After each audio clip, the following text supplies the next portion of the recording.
నేను కొణిదెల పవన్ కళ్యాణ్ అనే నేను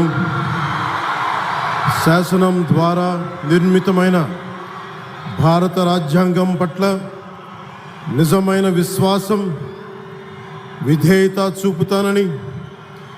భారతదేశ సార్వభౌమాధికారాన్ని, సమగ్రతని కాపాడుతానని, ఆంధ్రప్రదేశ్ రాష్ట్ర మంత్రిగా నా కర్తవ్యాలను శ్రద్ధతో, అంతఃకరణ శుద్ధితో నిర్వహిస్తానని, భయం కానీ, పక్షపాతం కానీ, రాగద్వేషాలు కానీ లేకుండా రాజ్యాంగాన్ని, శాసనాలని అనుసరించి ప్రజలందరికీ న్యాయం చేకూరుస్తానని